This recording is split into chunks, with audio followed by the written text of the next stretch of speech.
Bonjour, dans cette vidéo, je vais détourner un outil de fracture pour créer rapidement une toile d'araignée. On a déjà les branches et on a aussi l'araignée qui est positionnée un peu dans le vide. Pour faire la toile, je vais démarrer d'une boîte, donc je vais créer tout simplement une box. Cette box, je vais la spatialiser, je vais réduire son échelle dans son espace objet. Je vais basculer en primitif type Polygon Mesh pour avoir des subdivisions. Ici, je vais mettre une subdivision au minimum qui est de 2. Par contre, là, je vais mettre une subdivision à 3 et à cet endroit aussi à 3. Comme ça, j'ai un point central. Alors, ce point central, je vais garder son numéro, c'est le numéro 16. Donc là, je vais mettre un blast pour supprimer tout sauf le 16. Donc le nœud blast permet de tout supprimer sauf ce qui est sélectionné. Je vais mettre en mode point et je vais mettre le numéro 16. Si je connecte le nœud blast et que je regarde la sortie, il me reste le point qui porte maintenant le numéro 0 car à la sortie du nœud blast, il n'y a plus que lui et donc comme le numéro s'incrémente automatiquement, 0 étant le premier point de création, c'est celui qui reste après le nœud blast. Ce point va devenir une référence pour la cassure que je vais utiliser. Donc je vais utiliser une cassure en Rigid Body Material. Le système Rigid Body Material Fracture vous propose des types de matériaux pour casser rapidement par rapport à des paramètres censés représenter différents types de matériaux. Et c'est glace qui nous intéresse. Lorsque vous faites glace, vous avez un impact de cassure, je vais enlever le numéro de point, de vitre, mais qui ressemble aussi, et ça c'est intéressant, à une distribution d'une toile d'araignée. Bon, pour prendre en compte le numéro de point, vous faites input point et vous mettez ici le chiffre 0 et vous connectez à la dernière entrée de Rigid Body le point de référence. À partir de là, vous allez avoir directement la création qui va se faire par rapport au point 0, mais le scatter point généré au préalable aussi un centre de cassure, mettez-le à 0 pour qu'il puisse prendre en compte uniquement la référence input point.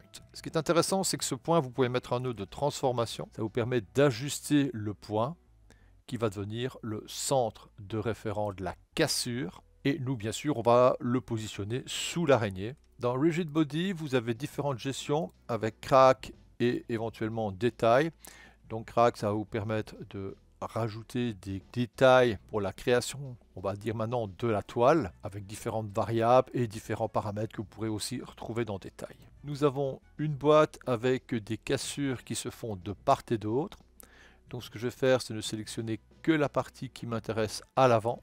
Donc pour ça, je vais créer un groupe. Je connecte le groupe à la première sortie. J'active le groupe. Je suis en mode primitif. Je vais faire un groupe par rapport à une boîte. Et je vais ramener cette boîte vers les premières primitives qui m'intéressent. Je vais maintenant mettre un nœud blast, c'est-à-dire que je vais garder ce groupe. Donc delete no selected. Et ici, je prends le groupe 1. Je regarde le nœud blast. Et de fait, il ne me garde plus que cet ensemble. Alors cet ensemble est en fait constitué de plusieurs primitives qui sont dissociées. Donc on va tout simplement les souder en faisant un fuse. Le fuse permet de souder tous les points qui ont une position commune dans l'espace. On va pouvoir comme ça maintenant déformer cette toile avec simplement un nœud edit et supprimer certains composants qu'on n'a pas besoin.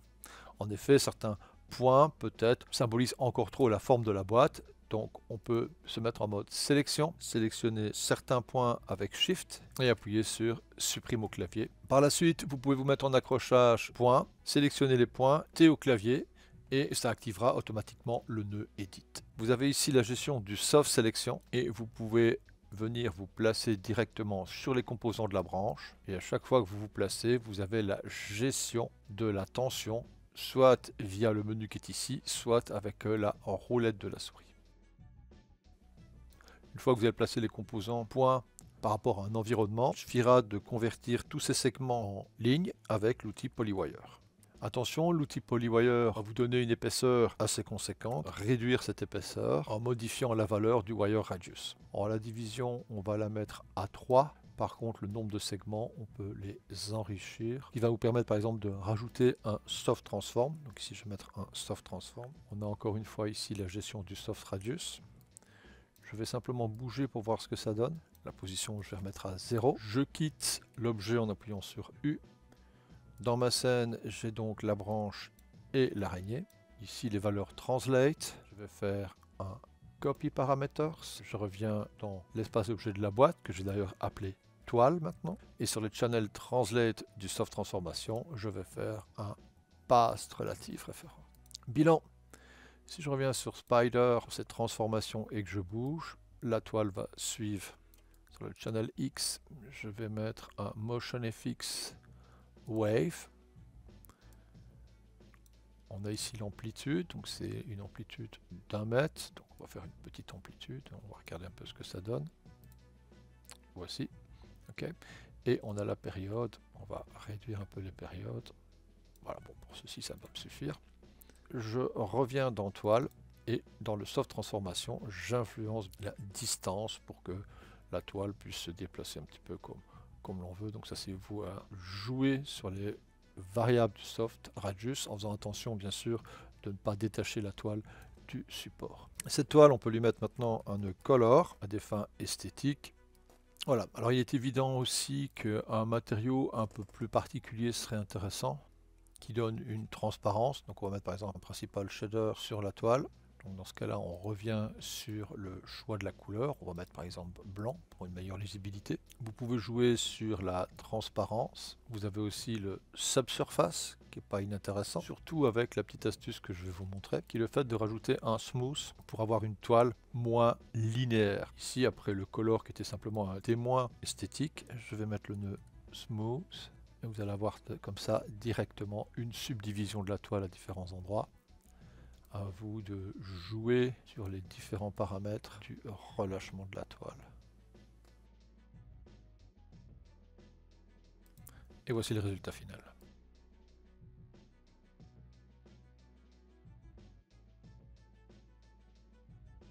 À bientôt.